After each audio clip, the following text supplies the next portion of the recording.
Hi BookTube and welcome to a new video. This is a wrap up of the books I read over the last week of June, and 4 books, none of them less than 4 stars, so it's been a good reading week. I'm not quite sure whether this is going to be a long video, in which case I will split it into 2. So the 4 books I've read are The Taiga Syndrome by Cristina Rivera-Garza, translated by Suzanne Gil Levine and Aviva Kana, translated from Spanish. Do Everything Wrong, XXXtentacion Against the World by Jarett Kobek, which I think we would have to label as non-fiction. Sicilian Uncles, which is 3 novellas and a short story by Leonardo Sciascia, the Italian writer. Translated by, I wonder if they've all got different translators. No, all translated by N.S. Thompson. And finally, the book that may deserve a video of its own, Detransition Baby by Torrey Peters, which is a buddy read with Zena at Beating Around the Books, Brian at Bookish, and Roz at Scallydandling Around the Books. Okay, so let's start with the Cristina Rivera-Garza, The Taiga Syndrome. So this was one of the books in my recent haul, a haul made of forgotten authors, by which I mean I read a book by those authors, liked it, but because I didn't go out and sort of buy another title to load up for the following year to read, I promptly sort of forgot about them. And the book of hers I read previously was The Iliac Crest, which was very, kept me off balance the whole way through in the way it was written. It was definitely sort of not your normal sort of parameters of storytelling, and I really appreciated it for that, but I didn't really quite know what was going on. Similar here, but this time it's much more compact, it's a shorter book, and it works stunningly well. 5-star read. So it's the Taiga, and the way it's written is, I thought this is sort of Siberia near the tundra, but actually no, it's a sort of boreal forest up near the Arctic Circle, but in sort of Northern American continent. So I didn't know that till I finished the book when I looked it up. But the story is a woman detective who is retired and who only sort of broods about her failed cases. We never get any insight onto her successes. Is hired by a guy whose second wife has run out on him with a man and retreated into this Taiga area. And it's such a vast forest of sort of unchanging landscape that the Taiga Syndrome is, you go a bit mad really, because you sort of lose all landmarks and ways of sort of, you know, plotting where you are. And this guy wants the detective to bring his wife back. Not, you know, whether they're going to sort of, you know, rekindle the relationship or not. It's really, in his mind, just to sort of save her from this, what he sees as an awful fate. So the detective travels to the Taiga region with a male interpreter, and they find the last known domicile, which is basically a shack, where the woman and her sort of guy she ran away with were shacked up, and they stay in this shack, and they have very sort of strange experiences with the locals and wolves and things like that. So in a way, it's sort of, some people would regard that there are elements of magical realism in this. Now, as you know, I cannot stand magical realism, and I would not call it magical realism. I'd call it more sort of almost hallucinations brought on by the lack of being able to sort of place yourself in space, because it's just so endless and vast that it plays strange tricks on the brain. And it's really the style that wins me over, because that essentially is the plot.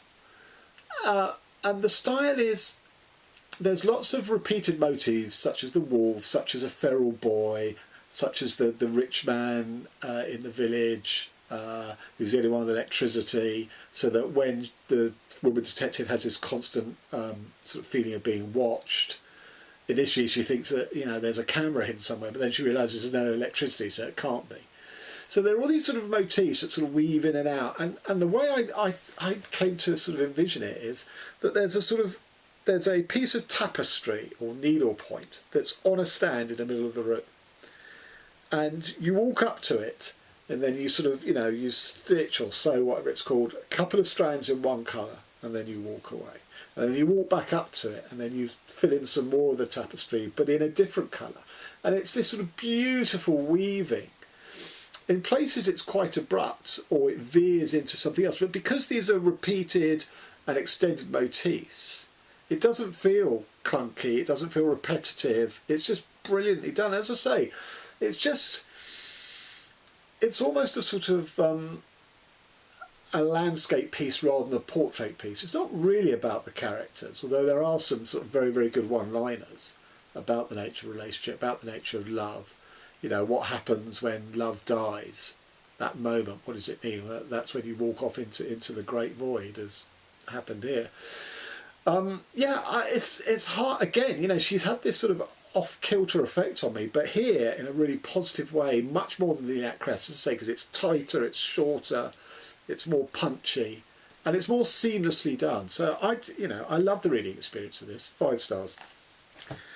And on to Sicilian Uncles by Leonardo Sciascia. As I say, 3 novellas of sort of 50 plus pages and a 26-page long short story.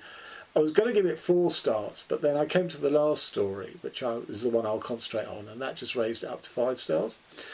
So the first, why it's called Sicilian Uncles, by the way, I don't know. There's one uncle who appears across the 4 stories. 3 of the stories are narrated by interestingly poised boys at the threshold between, childhood and manhood.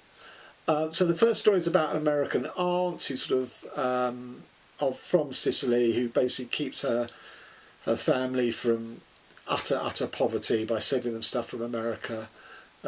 This is at the end of the Second World War, and then she comes to visit. The second one is a story about a good Italian communist, member of the Communist Party, you know, basically tracing Stalin's career as a mirror, a reflection of the Italian Communist Party, and you can just see why it was sort of doomed to failure, really, by this guy's sort of blind devotion to Stalin, and the fact that, you know, the Americans would never let the Italian Communist Party come to power because Italy was too important and powerful a state to allow to go communist, and I think the communists in Italy knew this. The third story is set in 1848 when Sicily, like many other countries in Europe, sort of experienced a revolution. But what's really sort of funny about this is just how the more things change, the more they stay the same, and how the local baron is elected to the head of the sort of democratically elected council and things like that. So it's about how the revolution was seen off by first admitting it to power. And then, you know, gradually nothing changes and all energies leak away. But it's really the 4th story that interested me here. It's set in the Civil War in Spain, where Franco sent brigades of Italians, a lot from Sicily and Naples, who were the unemployed rural poor. So that, you know, they jumped at the chance to earn some money by going to fights. They weren't necessarily fascists in their ideology. They were poor peasants who probably didn't have much of a political motivation. The character in here is a fascist, but is a very ambiguous one, because he realises he has more in common with the peasants and the workers fighting on the Republic side. And it really is, it's a very, you know, it's an unusual point of view, being, you know, the Spanish Civil War, but from the fascist side. It's, I think it sits very nicely alongside Orwell's Homage to Catalonia, because it is from the other side.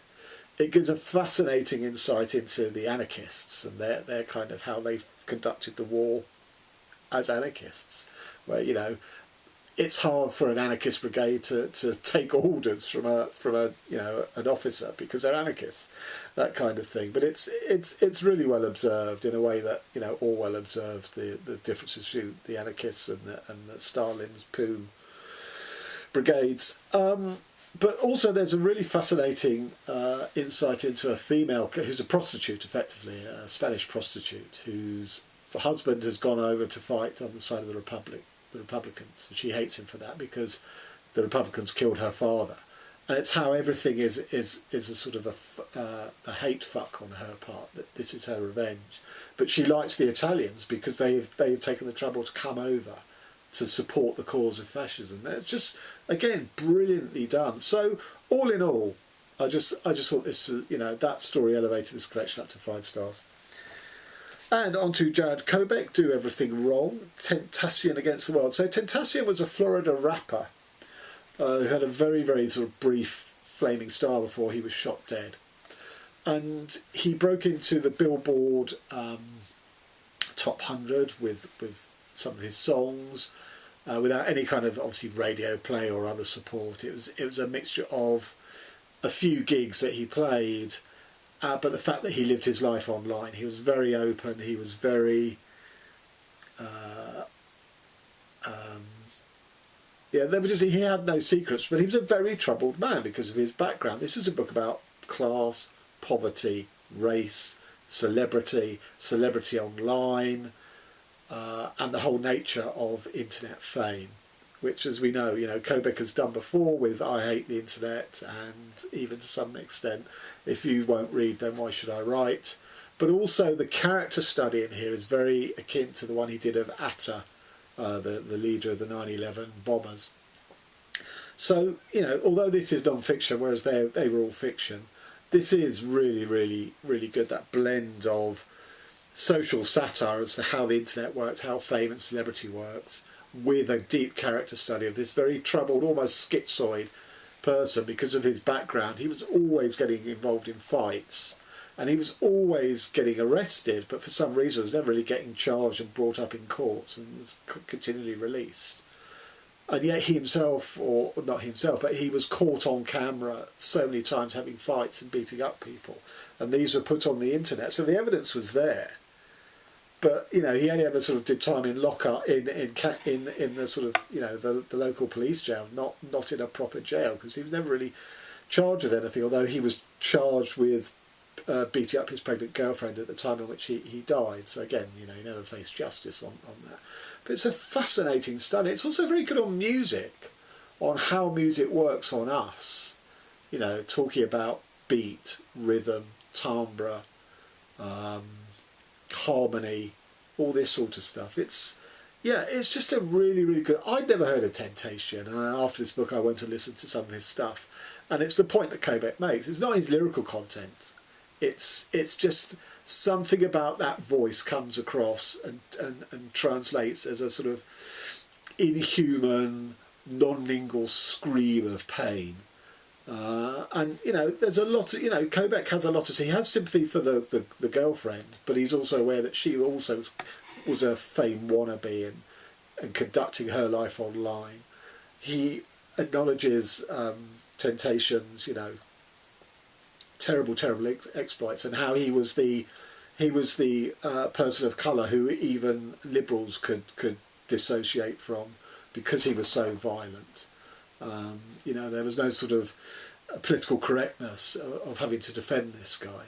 But there's also, the background from which he came, and the fact that he asked for help at several points. When he was at school and kept getting kicked out, he wanted to go to special school where his artistic talents could be nurtured. But of course the poverty of his community meant that just wasn't possible. So really complex but accessible insight into a phenomenon, an internet phenomenon, but also a real life human being. So just really skillfully done. 4.5 stars. And on to Transition Baby. So do I think this is a really important book? Yes. Am I glad I read it? Yes. Is it well written? No. I am a book snob. I like literary books, and normally I would run from a book that was so unliterary and not very well written. But that was overcome easily in this case, because A, I was getting a lot of stuff out of it, which I'll come on to, but B, it's an important book. There's no two ways about this, and if a literary snob like me can happily push past its shortcomings to read to the end, then the book has a lot of strengths. And it's not just an important book because it occupies a place where educationally people need to be exposed to it. Yeah, that's obviously there. But it's actually chock full of insights into the trans world and trans mentality and trans psychology that the likes of cis people like me need to read about, just to begin to start to get a grip on it, because we have not been exposed to these ways of thinking and we need to accommodate them to actually have a chance of understanding different mentalities, different psychologies, different psyches to our own, to allow us to embrace the possibility that that is a perfectly legitimate way of thinking. That's why this book is important, not because of some symbolic status it holds as the trans novel, breakout novel. It's far more than that.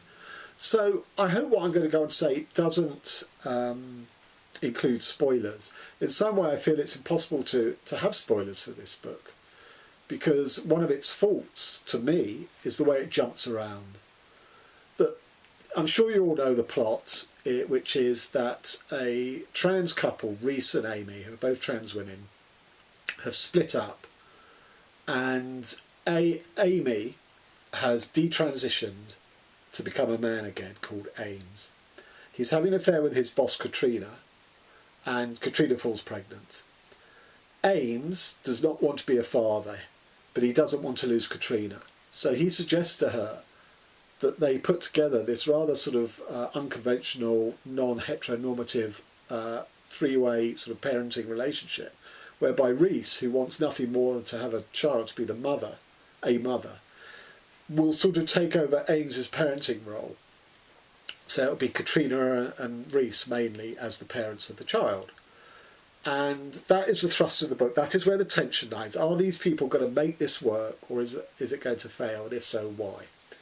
The problem is, first of all, they don't meet until halfway through the book. And it's perfectly legitimate for Torrey Peters, the author, to tell us about the struggles and the upbringing, the childhood of Reese and Amy, both pre-trans and post-trans. Absolutely, but it keeps pulling us away from the drive of the book, which is this three-way relationship going to make it or not? So that to me is a problem. That there's, as I say, there's too much lurching into new territory or new snippets of information, and the way that that's done, there's a brief scene where Amy, it's Reese, is talking to a male trans called Ricky, who's a hairdresser, and Ricky had a relationship with Ames briefly. So Ames is talking to Ricky, and Ricky had a brief relationship with Reese. So they're talking about Reese, and Ricky offers us a view of Reese, which actually is never borne out by anything in the book, but let's leave that aside. So Ames is listening there agog about Ricky's view of Reese, but then gets distracted by the bob that Ricky has, and then starts thinking about her own childhood at the point at which he had a bob when he was still a boy, as part of the way that he was trying to construct his identity, his physical look and his identity. So you're sort of led on that this is going to be an external third-party view of Reese, and then suddenly we get, another cutaway, another flashback back to Ames's childhood. And the book does this constantly. And I struggled with that, I will admit. But that's the way the book's put together. That's a structural thing, not the problem of the ideas. So I just want to talk about some of the key ideas in here that I found absolutely illuminating and forced me to open my thinking to the fact that these are perfectly legitimate ways of thinking. So the first one is the notion of trans temporality, where the heteronormative is you have a sort of progressive ladder through life of marrying, have a child, or it's sort of biologically plotted out for you. But of course, for a trans person, it's not. And as is offered in here, trans people have two puberties. The puberty of their childhood or teenagehood, I should say, and then the one that they do for themselves in the process of transitioning. So that was absolutely fascinating. Then this is called Detransition Baby, and one of the questions I went into this book is, why would someone go to the trouble of transitioning and then go back? And the book answers it spectacularly, because it's so bloody damn hard. Living as a trans person, the huge suicide rates of people who unfortunately go under. And in a way, it's a question of self-preservation that, you know, when you feel you're born in the wrong body, it becomes a question of self-preservation to attain the correct body. But then if the external factors of life make it so hard to live and inhabit that body, then again it's still a question of self-preservation to transition back. And that was superbly done here. But then for me, unfortunately, later on in the book, that's slightly undermined because Ames said it was too hard, plus he was attacked as a trans person. That's the sort of that's the impression you're left with in the first half of the book. But actually that's clarified and expanded in a brilliant, you know, again, the psychology in which is portrayed. And I don't want to talk about this because I think this would be a spoiler. But you realise it's not quite as straightforward as that actually there are factors feeding into what it's too damn hard and she was hit by a transphobe. That is elaborated later on in the book and slightly undermines and undercuts the very fixed and clear notion of it's too damn hard and I was a victim of transphobic violence. It's more subtle than that. But as I say, that in a way that does sort of slightly undermine its you know, the precision of the view of you know, why he detransitioned, why she detransitioned back into a he. So there was that. There are troubling notions, but ones I have to open myself, that some people feel like this. So there's an argument in here that, you know, having transitioned to a woman, that part of the reinforcement of that feeling of a woman, and this is in the case of Reese, is that she was in an abusive relationship with a man who knew that she was a trans woman. Therefore, the fact that she was a victim of abuse proves that she's a woman. You know, what greater proof could there be to her that she's a woman? Which is really upsetting. But you have to allow that that's a, you know, a legitimate way of thinking, that some people will think like that. But the notion of to be abused is proof that you're a woman, whether trans or cis or whatever, is really upsetting. And there was another one like that where, because a trans woman can't be pregnant, she sort of yearns for that, to feel that, and compares contracting AIDS with feeling pregnant, which again is a really uncomfortable notion. But again, one, I think you can't deny that some people really think like that they're so struggling with all this sort of complex things they need to bring together for their identity. You know, what, as a trans woman, what they can experience as a woman, but what remains outside them. And another one, you know, to be a mother as a trans woman, you know, you can't give birth to your own child. Therefore, you effectively are taking a child away from another mother, be it adoption or in vitro fertilization, or, you know, whatever the method. Again, a fascinating insight. But I think that for me the greatest one of here, or actually there were two, but one of them was Ames as a boy who's called James is really struggling, you know, with his identity, and his formative sexual experiences with both men and women are fascinatingly drawn here, because you are taken by Peters through all the contortions that James puts his body through, that he is trying to place his body in a position that will sexually fulfill him through the identity that he adopts. Is he female? Is he male? Is he dominant? Is he, you know, all these sorts of things. And what he acknowledges is that because all the focus is on himself and what's going inside his head at a fantasy level and on a perception level, he completely dissociates from the partner that he's having sex with. And, you know, again, that was brilliant. And then finally, for me, again, another fascinating insight is the derivation of where the whole concept of the term trans came from. In fact, HIV is one of the original trans flavours. Check your recipe books. Back in the 80s, the big institutions looking at AIDS noticed a population with wildly high rates of infection. A population that wasn't captured in the usual categories of gay or men who have sex with men. A certain kind of people slipped through the gaps. People who went by all sorts of names: transvestites, drag queens, sissies, cross-dressers, transgender, transsexuals, fairies, and on and on. But institutions require categorical names in order to function.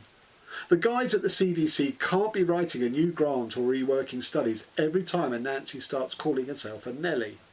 So they assigned a name to this population, the umbrella term transgender. And since transgender women wanted access to resources, that's what we ended up calling ourselves. But make no mistake, HIV and the invention of transgender women are inextricable. Transgender is the name selected to recognise a vector of disease. That's what I mean by the insights in here that are so important that, you know, people are made aware of. I mean, there is brilliant writing in here. Unfortunately, there's a lot of duff writing. You know, I'd read Larry Kramer's The History of the American People, which is all about the AIDS epidemic from the viewpoint of the gay community.